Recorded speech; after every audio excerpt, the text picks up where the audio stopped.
Hola, buen día. Les saluda Arles Calis. Continuando con el curso de diodos rectificadores, abordaremos en esta oportunidad el tema de diodo ideal y sus aproximaciones.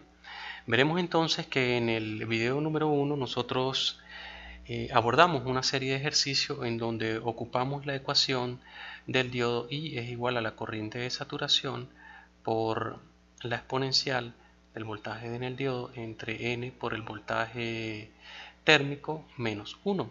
Este tipo de ecuación me permitió a mí hallar los valores de corriente y voltaje en la carga de manera exacta.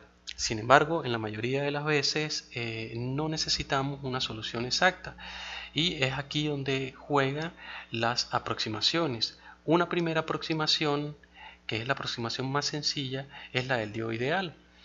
Cuando se supera una tensión de 0 voltios, como el caso que vemos acá en esta gráfica, cuando se supera una tensión de 0 voltios, vemos que la corriente I sub D crece abruptamente, haciendo que el diodo se comporte como un cortocircuito y permitiendo así circular corriente a través de él.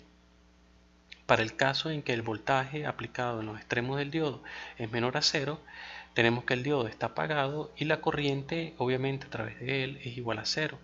Dos desigualdades de importancia para este tema son la corriente I sub D mayor a 0 y el voltaje ánodo-cátodo menor a 0.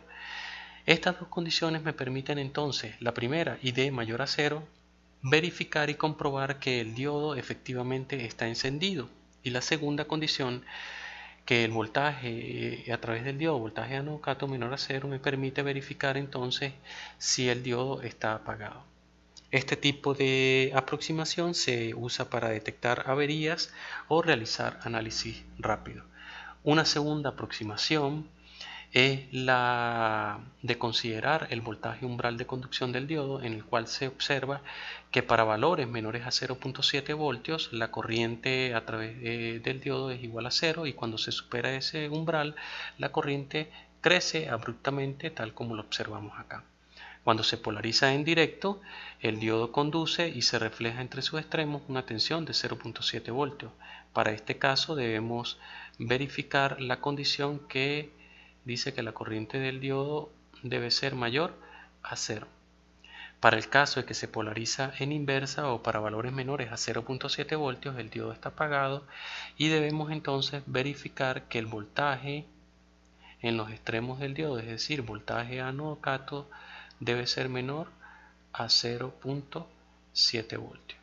Bien, pasemos entonces a una tercera aproximación en donde este tipo de aproximación se considera la resistencia interna del diodo, que es la resistencia RD. Además, este tipo de aproximación se usa para cuando nosotros realizamos un análisis de alto nivel o de nivel de ingeniería o nivel de ingeniería. Vemos entonces que para cuando se supera la tensión de 0.7 voltios, la tensión aumenta linealmente con los incrementos de corriente. Para el caso de que el diodo está encendido, podemos observar que el modelo es una fuente de tensión de 0.7 voltios y una resistencia interna llamada RD. Para este caso yo debo comprobar que la corriente a través del diodo debe ser mayor a 0. Y para el caso de que el diodo esté apagado, debemos entonces comprobar que el voltaje ánodo-cátodo sea menor a 0.7 voltios. Además, hay algo muy importante y es el uso de esta resistencia interna. Para el caso de los diodos es muy pequeña y a veces se puede despreciar o no, dependiendo si cumple o no con esta condición. RD es menor 0.01 por la resistencia R de Thevenin. Esta R de Thevenin entonces es la resistencia vista por el diodo que está puesto en el circuito.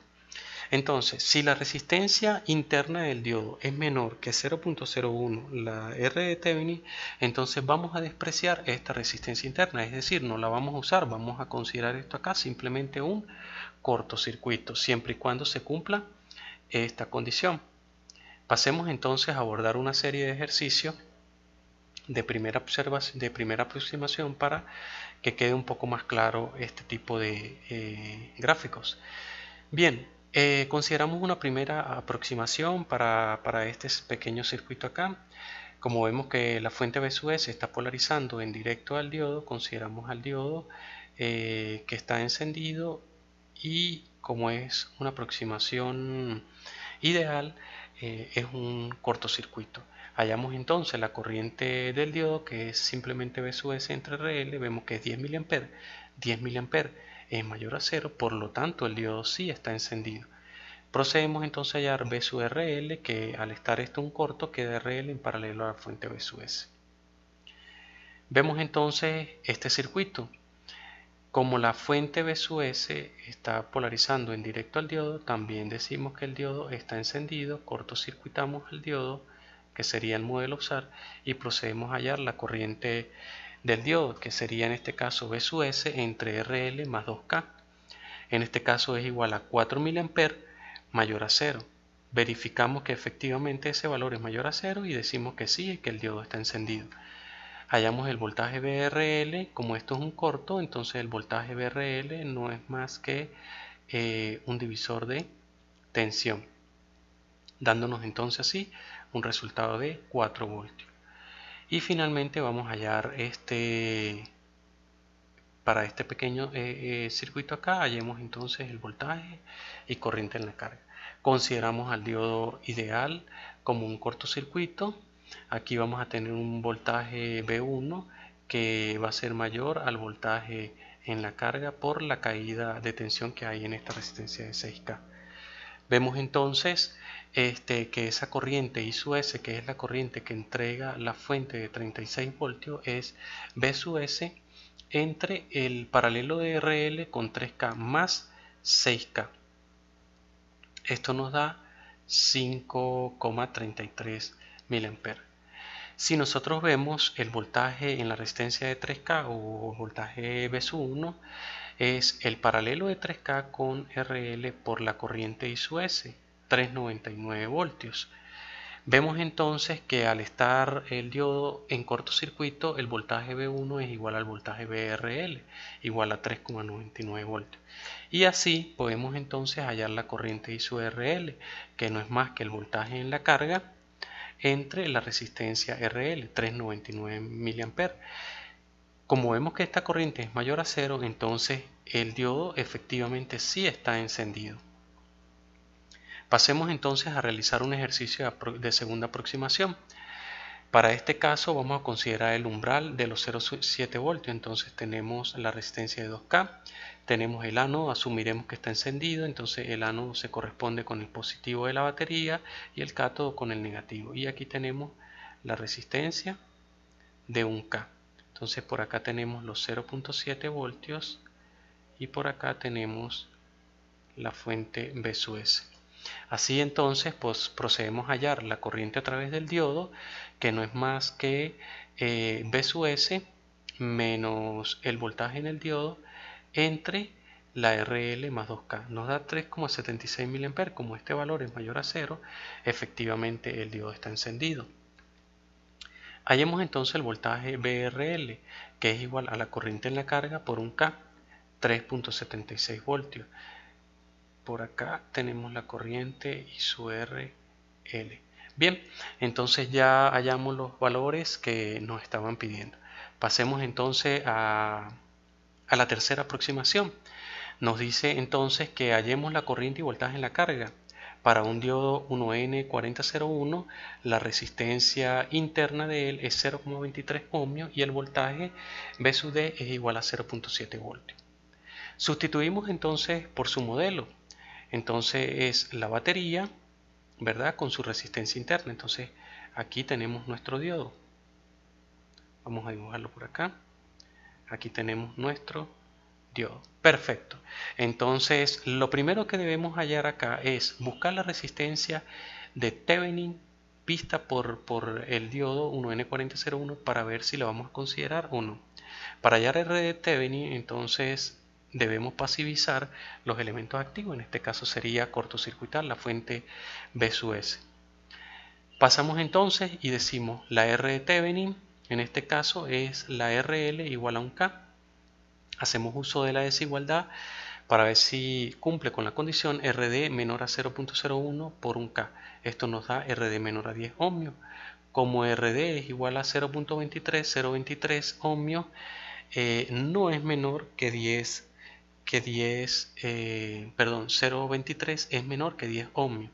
Por lo tanto, se desprecia la resistencia de 0.23, es decir, cortocircuitamos a esta resistencia, ¿verdad? Ya que 0.23 es menor a 10 ohms. Hallamos entonces el voltaje en la carga. El voltaje en la carga es 10 menos 0.7 igual a 9.3. Finalmente hallamos la corriente por la carga, que es 9.3 entre 1K. Voy a pasar un momento a la simulación de este circuito haciendo uso de un diodo 1N4001 para ver si cumple con estos valores que hallamos acá teóricos. Entonces, pasemos acá para cuando esta resistencia de carga vale 1K. Medimos corriente, medimos voltaje. Corriente nos da 9.30 mA, voltaje nos da 9.30 voltios para un diodo 1N4001 con una fuente de 10 voltios. Es decir, que esta simulación cumple con lo que hallamos teóricamente. Pasemos entonces a hacer otro ejemplo en el que la RL la vamos a considerar de 10 ohmios. Hallamos entonces la resistencia de Thevenin vista por el diodo. Como es el mismo circuito, es igual a RL, en este caso RL vale 10 ohmios. Hacemos uso de la desigualdad. RD debe ser menor a 0.01 por, en este caso no es 10, perdón acá, aquí estos son, no es 1 sino 10, que es la resistencia R de Thevenin, que es este valor acá, 10 ohmios. Realizamos esa operación y nos queda que RD es menor a 0.1 ohmios. Comparamos 0.23 es menor a 0.1, no cumple con la desigualdad. Entonces la resistencia interna debemos considerarla. Para esta condición, con este circuito y con esta resistencia interna, vamos a hallar entonces el voltaje V sub L. El voltaje V sub L es 10 menos 0.7 por RL entre 0.23 más 10, 9.09 voltios. Y la corriente en la carga 9.09, que es el voltaje que tenemos acá en estos extremos, entre los 10 ohmios, que es la resistencia de la carga. Vamos a ver si en la simulación cumple con estos valores hallados acá. Entonces, cambiamos la resistencia en la carga, 10 ohmios, hallamos los valores de corriente, observen, 909 mA y 9,09 voltios. Es decir, que este circuito, con las condiciones que estamos asumiendo de considerar o no la resistencia interna del diodo, sí cumple fielmente. Y observen acá que yo no estoy modificando los parámetros del diodo. Estos son propios del simulador, en este caso Proteus, que estoy usando acá. Entonces, dejemos este video en el punto que nos encontramos y continuamos con más clases sobre diodos rectificadores.